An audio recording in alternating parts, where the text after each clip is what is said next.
until you suddenly do something for your grandmother, your grandfather, your uncle. Span of about 30 minutes here with this distinguished panel, we're going to introduce you to all of the issues we face, every one of which is touched by the potential for sequestration, as well as things like tax reform and long-term.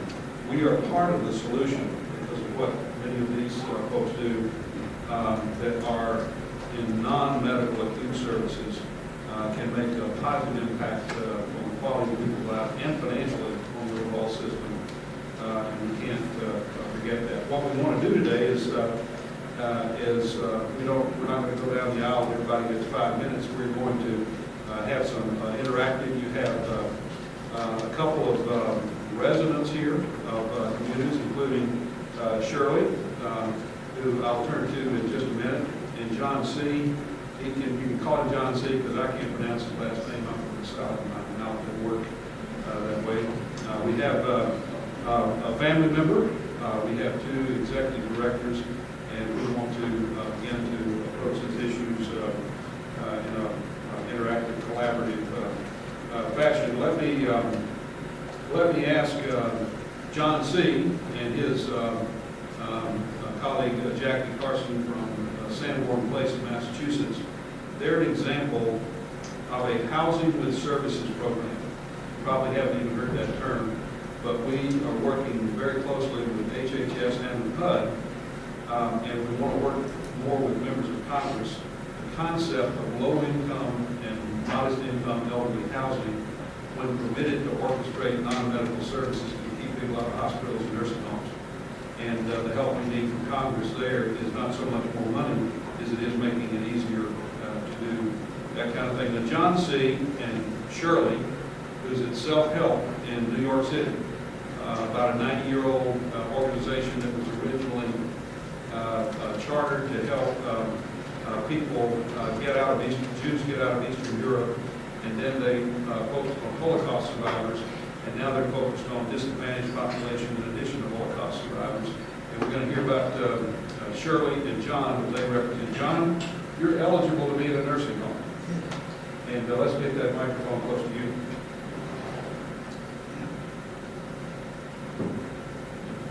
And punch your button. You're eligible to be in a nursing home. What is Sanborn Place like? And if you try to escape and Jackie won't let you, how does that work out?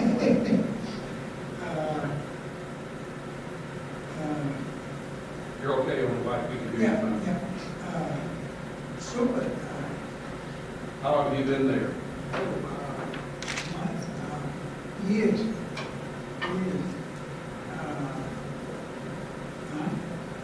Yeah. 11 years? Yeah. Now, how is it if you're eligible to be in a nursing home and live in a housing community? Jackie, how does that work? John had been living 3 years in a nursing home post-stroke, and we call it the Rescue Mission. We brought John to Sanborn with services, and he has been with us the 11 years because he has a service plan that provides him with a number of hours a week from, it's a care plan that gives him services throughout the day, different services, and we allow him to live independent. He comes and goes. He's had some critical times.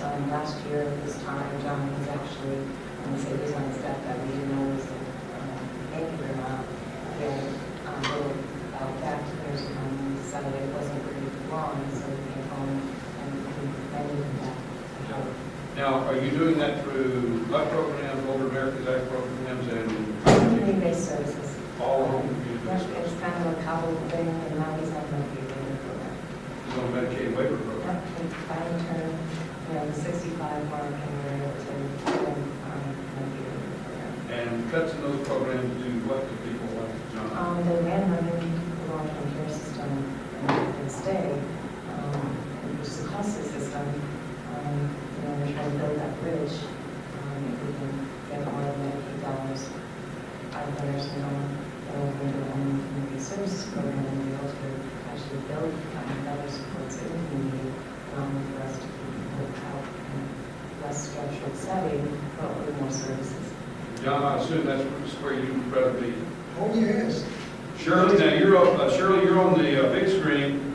With the Oscars coming up tonight, you could maybe a winner. If you live in self-help, you could live in a nursing home. Is that where you'd like to be? No, I'm very happy where I am, and I'm very happy with the self-help program that I'm currently describing. And how, what kind of supportive services does self-help offer you to help you stay in an apartment? Well, I have there is a family program that keeps me interested in, it's both educational and it's helpful because you make friends. Now, there are a whole group of us that are in this program, and our pictures appear on the bottom of the screen. So I have made friends through this program, people that I did not know before, and my life has changed almost completely, a complete turnaround in interest. A lot of these programs are educational. For example, we have on Monday, there is current, in one of the programs, current events. Now, Shirley, you're doing this through technology, right? I'm sorry. You're doing these programs through technology? Yes, these Yeah, programs okay. are all, I sit at the computer and we interact with the people both in the office and all of these people are at home as I am.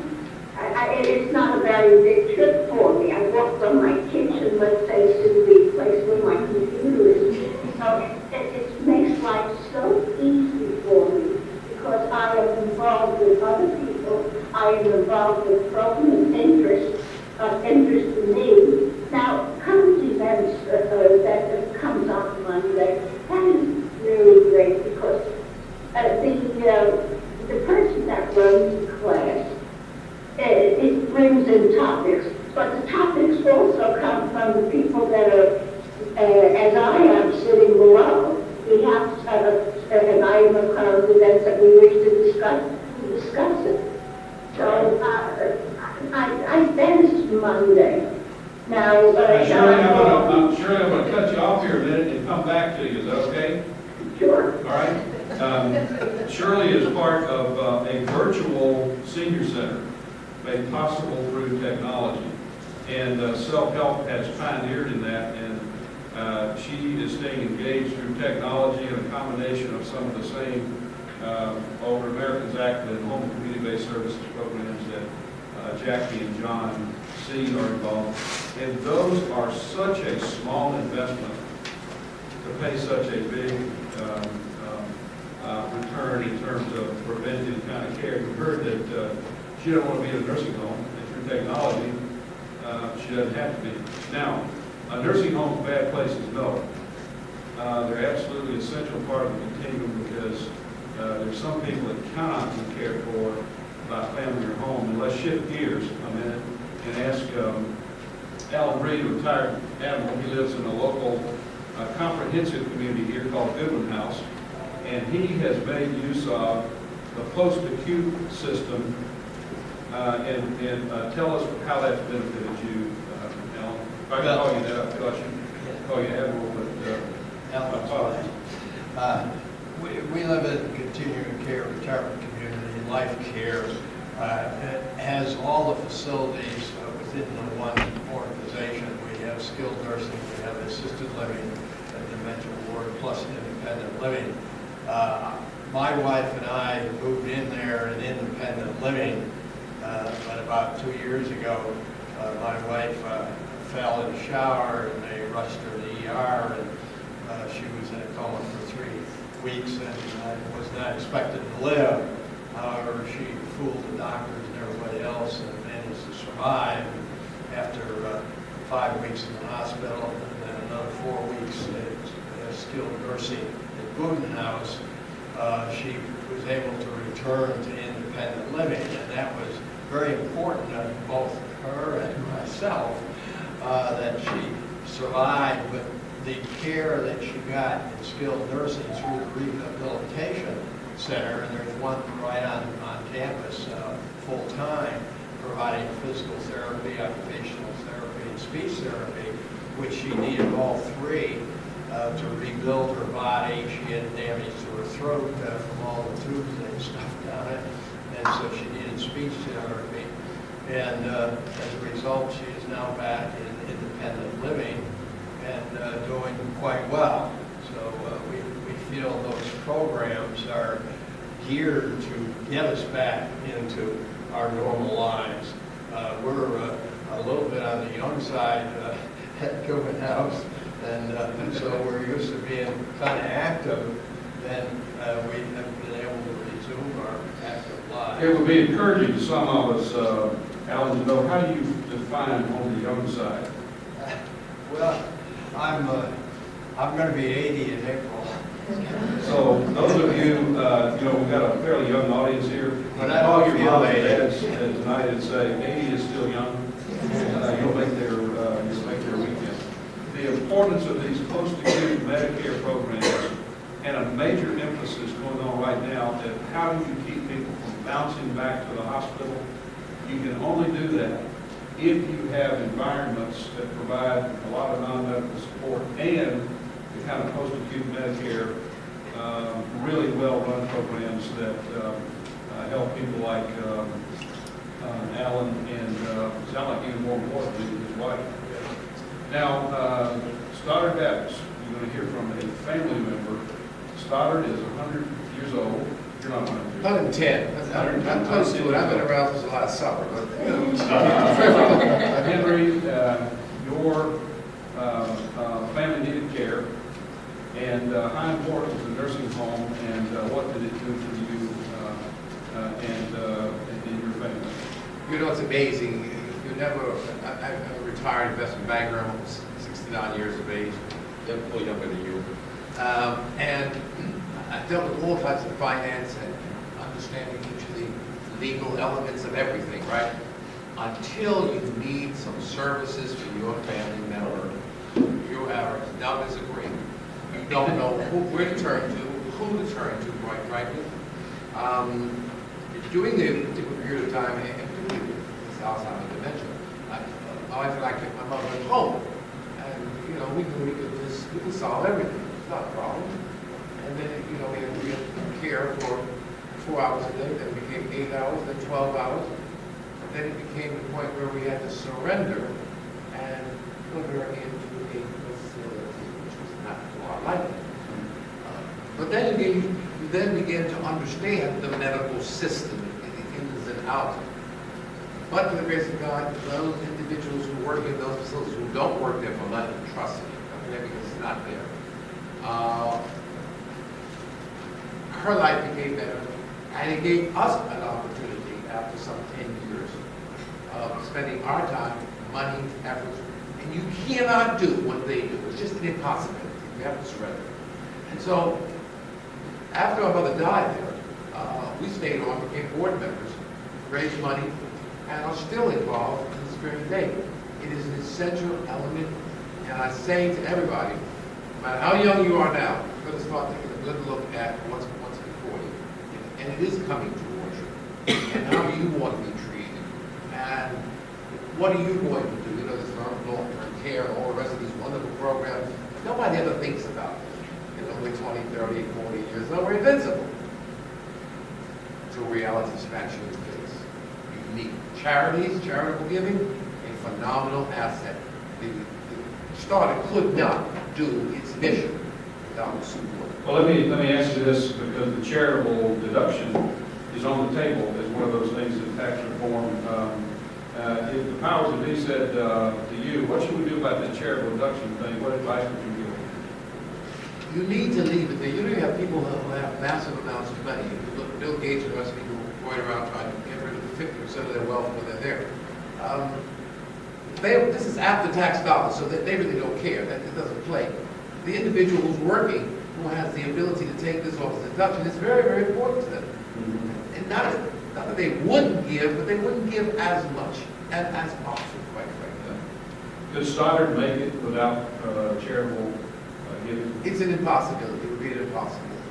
You know, sit saddled with 10,000 regulations, the delayed payments, but for the faith-based organizations and the charitable giving, to answer your question, no, they couldn't survive.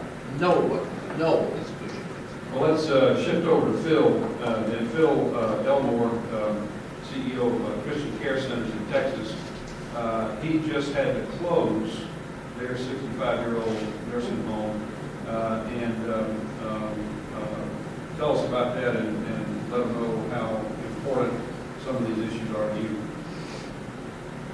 Well, Larry, the Christian Care Centers is a baby compared to some of these. We're only 66 years old. Our initial campus was founded by members of the Church of Christ. We are a ministry of the Churches of Christ, and founded by a small group of people that recognized there was a need to help retired ministers who didn't have a retirement plan. They just were out. And so there was a little piece of property in the middle of nowhere, a place called Gunner, Texas. And a group of men used to bring their wives and their children. They played on Saturdays, and they built these little cottages, one brick at a time, as they went. The interesting thing is, over from 1947 to about 1967, 20 years, they went from 4 initial cottages to 213 beds in the middle of nowhere. 1960s, this was before anybody was actually helping. It was just, there was a need. People came from everywhere. This little community was the first in our program. We since have built 2 larger communities that are the multiple care facilities within the sites. But Gunner was pretty much a standalone nursing center, taking care of folks for generations. And as time came along, in the 90s it was good, the 2000s it began to get a little worse because there were cuts and there were cuts and there were cuts. And when you have 85 or 90% Medicaid, serving those people who don't have, and dealing with voluminous amounts of regulations, as Mr. Purchase said, you would not believe what is asked of a community that accepts dollars. You must do this, you must do this, you must do this.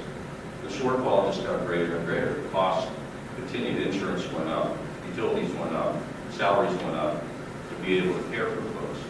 We did that. We took care of all of those issues to the point that Christian Care Centers in Gunner and Hilltop Haven was actually the #1 ranked facility in that entire county.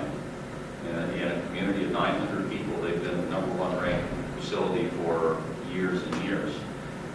In the survey process, it wasn't unusual for us to have 0 deficiency surveys, maybe 1 paper deficiency, maybe 2, when the average is 19 to 24 or 36 deficiencies, which said we did what they asked us to do. We staffed at the level that they asked us to staff at.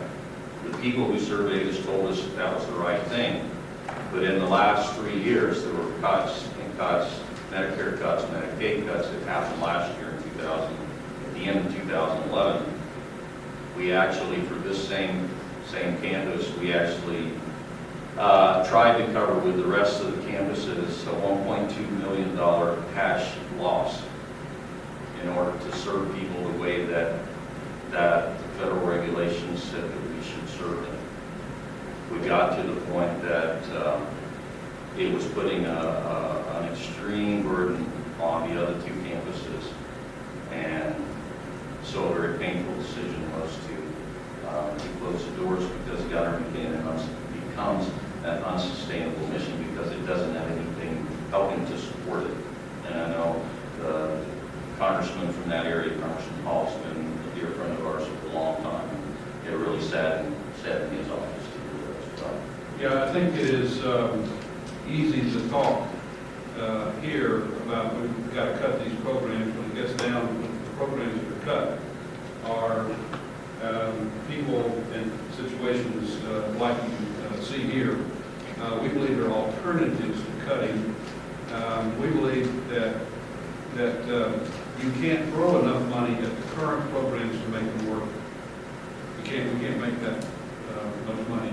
At the same time, arbitrary cuts create more expense and complication in the healthcare delivery system, and send people to hospitals and emergency rooms and nursing homes. And the only way out is innovative programs that all of these people represent. But what is your Medicaid rate in Texas? For our certified Alzheimer's units, which, by the way, Christian Care was the very first in the state of Texas to do certified Alzheimer's program, is about $100 a day. Now, About $100 $100 a day. Now, there were people say, well, that's a state problem, that Texas worried about it. But it's not just a state problem. You can't get a dog sitter for, if you think about that's $4 an hour to take care of poor, sick old people in nursing homes.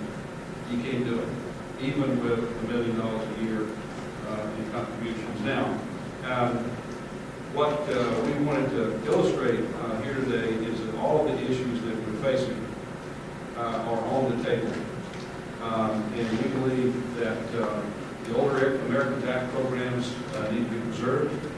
We need to be long-term more invested in senior housing with services because we believe the return on investment for that is a lot of these low-income financing programs like HUD are seen as welfare programs instead of investment programs. There are 11 people on the waiting list for every HUD occupied unit.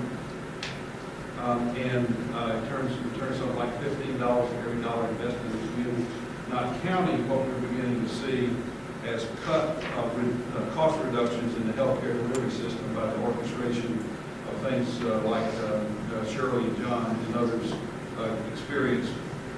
We understand that the government, we have a balanced budget problem. There's no question about that, and we need to do our part. But in doing so, as government cuts back, philanthropy is going to be asked to pick up more of the tab. So let's make that easier on donors, not more difficult. So let me stop there and see if you have questions, and then we want to close with a short video. Are there questions out there that you have? We're going to walk out of here today as experts on these public policy issues. That was our objective in inviting you here. Any questions? Well, Can I just go? Jack, go ahead. Because part of what we're talking about support is we're talking about choices, that people should have choices. If John chooses not to live in a nursing home, he chooses to live with services. We're talking about quality of care. What Bill was talking about, closing of the nursing home. He made a choice. It was a difficult choice. But there are other nursing homes we can't afford to be open either, and they're still open, so you know the quality of care is nothing there. Him making that choice was a difficult choice. However, there are a lot not making that choice, so you know the care is not happening there. So across the board, we have problems. We still do quality care nursing homes. There are people that are not going to have, not everyone's making, or not all housing and services models are popping up everywhere. So there are people living in nursing homes that are substandard care is happening. So we have a problem that is across the board when we talk about these things. The fact that his wife was able to rehab that home living is because she was in a CCRC where she was in an environment that was possible for her to have all that happening. You know, the fact that he had a nursing home that families were involved in, it was quality care and the families were involved in. So we're talking about care systems where choices were allowed to be made, and you know, people were able to collaborate together, but that isn't happening, you know, across the country. When we talk about these cuts that are happening, we really are seriously looking at a problem that we have to, you know, pay attention to. Because it's not just us here, it will be your grandmother, it will be your mother, your father, your aunt, your uncle. It's going to happen before you know it. And these are problems nobody wants to think about, but it's your mother. Yes, ma'am. Can you talk about some of the burdensome regulations that make it more difficult for you to provide these services? Well, we'll start with a family member here, and What I'd say that, you know, these are the surveys that come out every year. And it's like every day, would be a survey day, quite frankly, to meet that point. There are some 10,000 regulations. I know myself, on the board, I answer to there's problem with the ombudsman, and you're trying to get a clear delineation as to what are these rules that they were looking at? Why did they pass? What does this really mean? You know, out of all of these things, they bring inspectors in maybe for a week or 10 days, look at quality control, look at medicine or whatever. But there's so many other underlying elements. So to answer your question, it's almost an impossibility unless you were able to read these 10,000 regulations. It's undaunting. It's 130-something thousand pages. Yes. That people have to be accountable to, and then you get into varying levels of interpretation about that. And the inconsistency of how nursing homes are surveyed is unbelievable. A couple of years ago, a former member of Congress introduced a bill to look at the public oversight system of nursing homes because it needs to be modernized. Everybody, whether you have deficiency-free survey last year or not, everybody gets a multi-staff member team for 5 days. We believe that those people that do a consistent job shouldn't have to do that, and those that are not doing a good job should have more oversight. We're for oversight. That's a public accountability mechanism because you've got vulnerable people and you're using taxpayer dollars. But the current system is just awful. And I don't think it's producing what people expect it to. And we would love to see something around, like getting the Institute of Medicine to do a study of what the public oversight system ought to be, some independent body that would look at it. And I would think something like that could have bipartisan kinds of support. Now, a danger on the other side is as you're developing more programs like John C. and Shirley and Jackie represent, I'm pressing my technology. They represent, we don't want to see them over-regulated, which they could easily become because somebody wants to all of a sudden license it and start printing federal registers. We want to guard against that on the other end. Does that answer your question? We'd love to work with you on that. Are there other questions?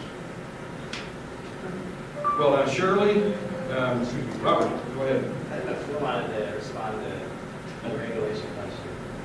Yeah, I would. I was afraid Phil was going to get up with his hair on fire. Maybe just single out.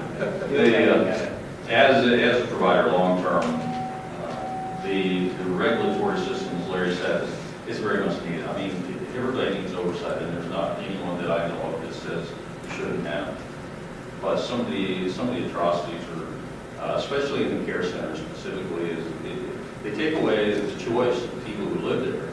If you think about it, the regs were designed to protect folks. But something as simple as this person is not a morning person. They do not want to get up at 6 o'clock in the morning or 6:30 in the morning. You only have a certain time, according to the regulations, that you can actually provide nourishment for folks. This length of time, because from here to the next length of time when you provide nourishment, there is also a regulation, and for the next length of time, there's another regulation.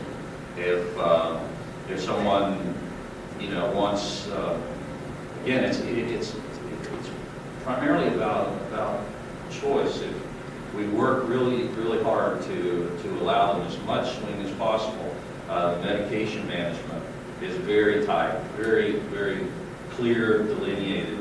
Our organization through the years have created and invested in technology, lots of technology. We have medical records that are automatic. We have care tracker that plans and keeps up with things. We have automated medication dispensing so that we don't waste medication. We don't have a single wasted dose of medication in the system. But there's absolutely no funding that says you're being a leader, you're being an innovator, you're saving the Medicaid system millions of dollars by not having to pay for excess drugs, but there's no recognition of that whatsoever. Now, one of the regulation things that you talked about is that you can get gigs for the hours between when somebody gets fed, as opposed to whether or not they're gaining or losing weight. So some nursing homes are putting in kitchen buffets that you can get fed whenever you wake up.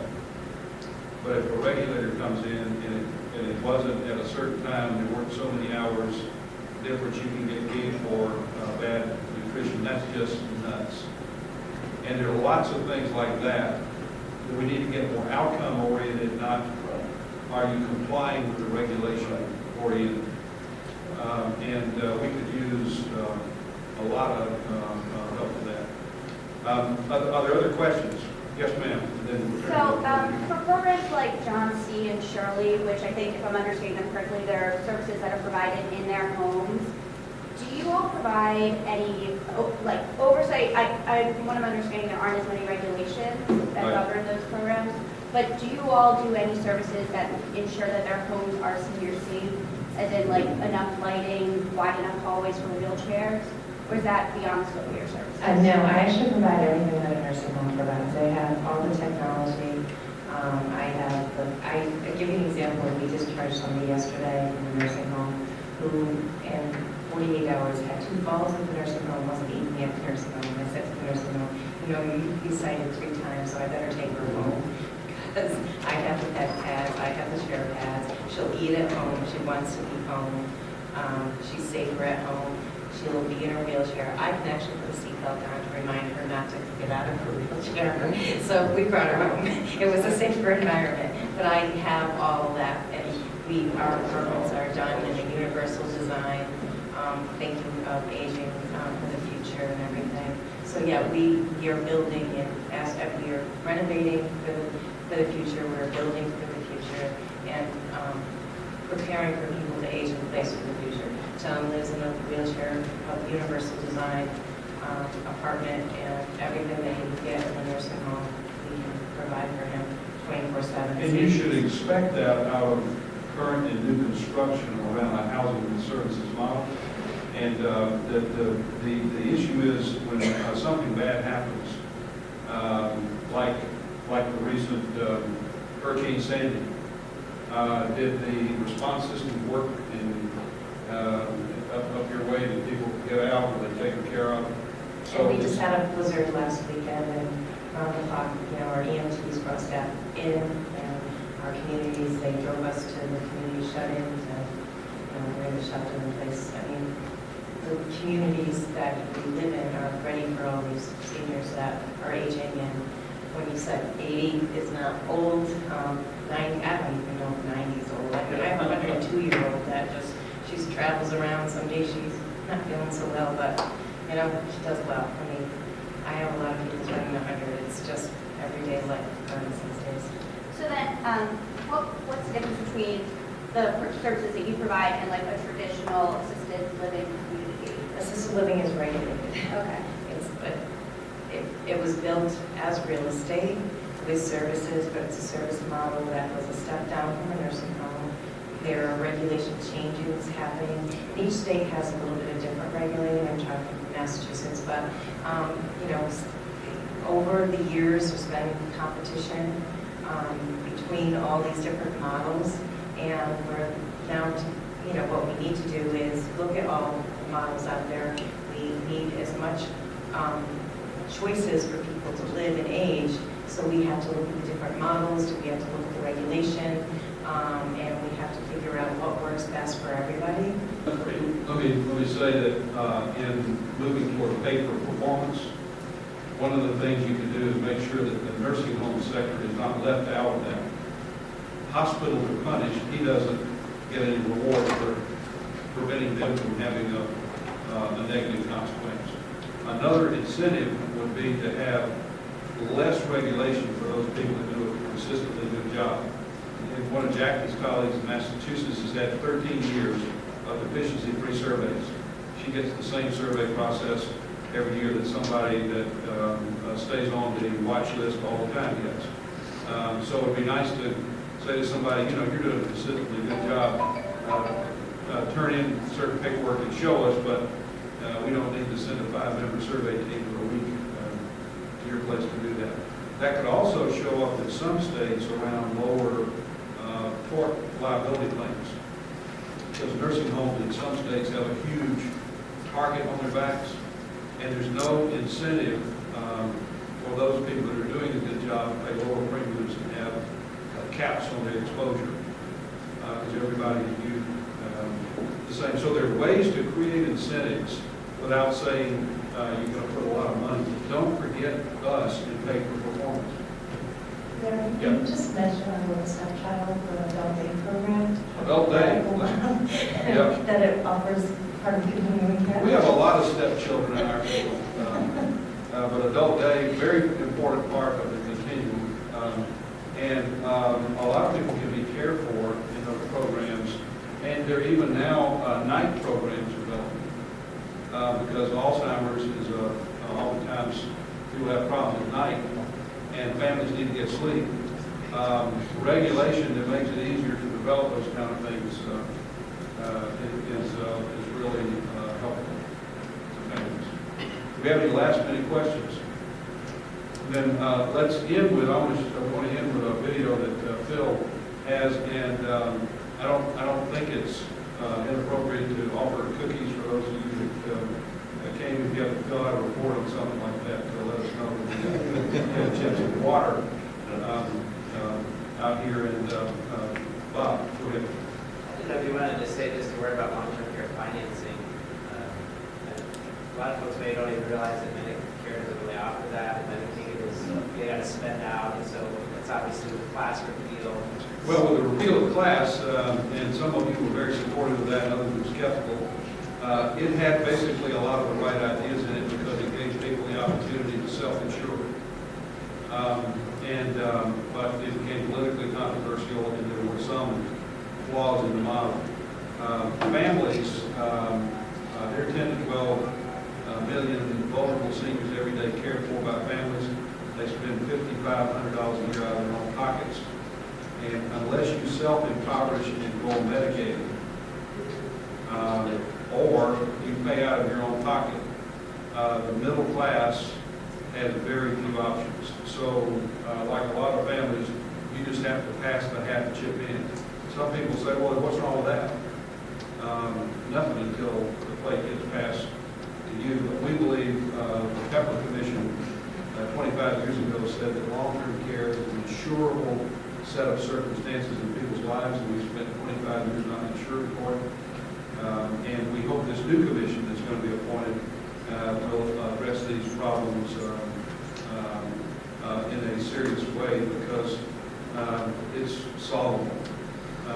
Other countries have taken more of a broad-based insurance, public-private option approach, and the cost of their Medicaid equivalent programs goes down.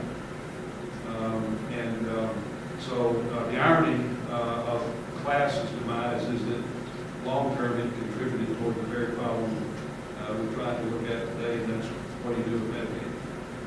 So get your bosses involved in ideas about that solution, and we've got people that have plenty involved. Thank you for bringing that up. Let's close with this video and then enjoy a veritable feast of cookies, potato chips, and water. For those of you that wanted means, I've been here for the most part 25 years. I left for a while and came back. I guess my aunt started us here.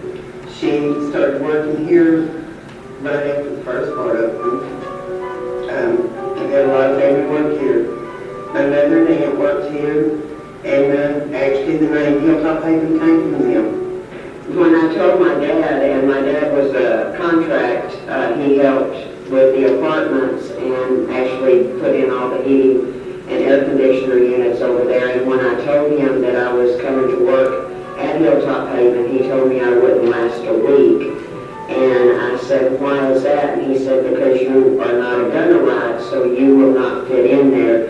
And 27 years later, I'm still here, so. Well, I think that it was, how the family, how the residents interacted with the staff, and how the staff loved on the family. But a lot of that was that there were so many people that had worked here so long, and that's what's really impressed me. I was terrified because I've never done this before. And she said, "You've been 2 weeks, you know, 26 years." My family, my kids grew up here. I had my son before I started working here, and then I had my daughter on the way. They came while I was working and worked every shift. They came while I was working and visited with the residents.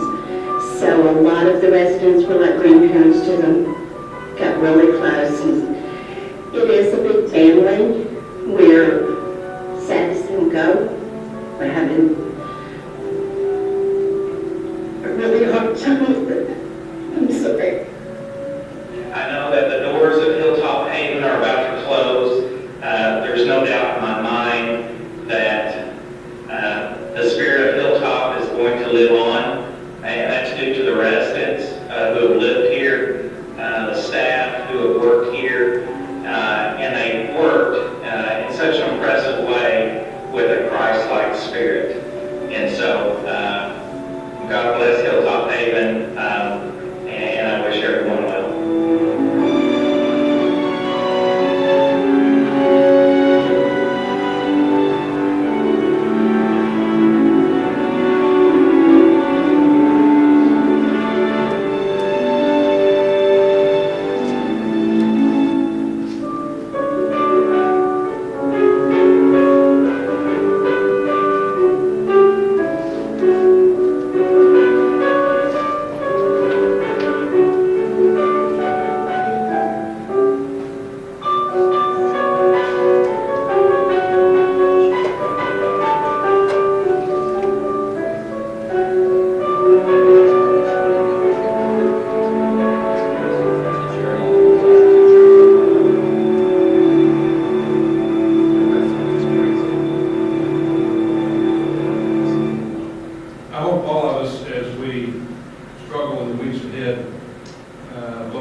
Dr. Cheryl Phillips is here. She's our Senior VP for Advocacy and is available. She's a geriatrician, knows a lot about this. Marcia Greenfield is our Chief Liaison between here and members of Congress.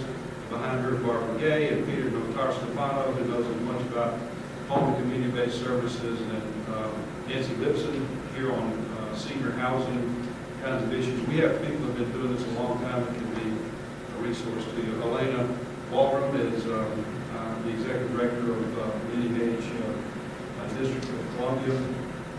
Morgan Gable over here is an expert on housing services. We got people that can help, and we want to do the right thing for the right reasons as you guys advise your bosses on what has to be done. And thank you very much for your coming and for the hard work that you do to try to make things better for you. Thank our panel.